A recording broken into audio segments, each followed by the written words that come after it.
Madame la ministre, Monsieur le Président, Madame la rapporteure, Monsieur le Président de la Commission, chers collègues, en prenant connaissance du projet de loi relatif à la restitution ou la remise de certains biens culturels aux ayants droit de leurs propriétaires, victimes de persécutions antisémites, j'y ai vu une forme de résonance avec le projet de loi voulu par le Président de la République en direction de l'Afrique subsaharienne, moyennant la restitution de biens culturels au Bénin et au Sénégal, dont j'ai eu l'honneur d'être le rapporteur de texte.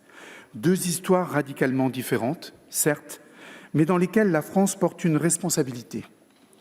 Après cette initiative liée à notre histoire coloniale, validée par les parlementaires à l'unanimité il y a plus d'1 an, le gouvernement entend poursuivre une politique publique de réparation, ou du moins de reconnaissance, cette fois de persécution et de spoliation antisémite. À ceux qui considèrent ces sujets comme distincts, je les invite à regarder le choix fait par nos voisins allemands d'aborder le patrimoine juif spolié et le patrimoine issu du contexte colonial dans une même structure subventionnée, le Deutsches Zentrum Kulturgut Verluste, qui se consacre à la recherche des provenances, qu'il s'agisse de biens pillés pendant la période nationale-socialiste, de biens expropriés pendant la RDA ou de biens coloniaux. Le texte qui nous occupe ce soir, nous le mesurons tous, chers collègues, est singulier entre tous par la portée symbolique qu'il contient, tant il fait référence à cette page sombre, pour ne pas dire noire, de l'histoire de France, de notre histoire commune, liée aux persécutions antisémites des années 30 et 40.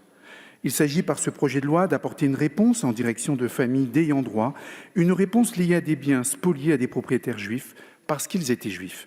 Ce sont des biens mal acquis en toute connaissance de cause.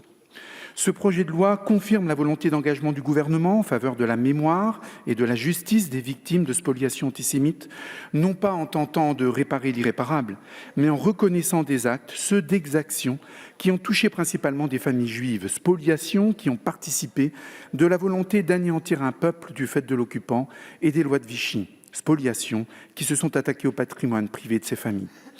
Restituer un tableau, un dessin, une sculpture, c'est aussi restituer une part de l'identité, de la mémoire d'une personne, celle du propriétaire spolié. Cette reconnaissance individuelle est attendue par les familles. Il s'agit bien, comme l'a précisé si justement lors de son audition Emmanuel Pollack, chargé de mission au musée du Louvre et spécialiste de l'art sous l'occupation. Il s'agit bien donc d'une dette rémanente de la France envers son passé, une reconnaissance voulue et souhaitée par le gouvernement. Ce n'est pas le tableau qui répare, poursuit-elle, c'est la reconnaissance des victimes qui est recherchée. En juillet 2017, dans les pas de Jacques Chirac et de son discours de 1995, Emmanuel Macron, à son tour, lors de la commémoration de la rafle du Veldiv, affirme que la France, en reconnaissant ses fautes, a ouvert la voie aux réparations des persécutions et spoliations antisémites. Au fond, l'initiative de remettre ou de restituer du président de la République, relayée par le Premier ministre et par vous, chère Madame la ministre de la Culture, vient confirmer cette volonté aujourd'hui clairement exprimée par les Français, car disons-le, l'opinion publique est toute acquise à la cause, d'assumer des pages sombres de notre histoire et permettre ainsi aux jeunes générations de se projeter dans l'avenir, dégagées d'une responsabilité qu'ils n'ont pas apportée.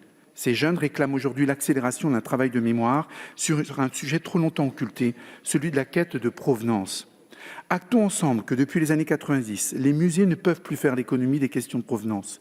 Nous avons constaté clairement, au cours des auditions menées par Fabienne Colbock, rapporteure, une prise de conscience de cet enjeu par le monde muséal des collections publiques françaises.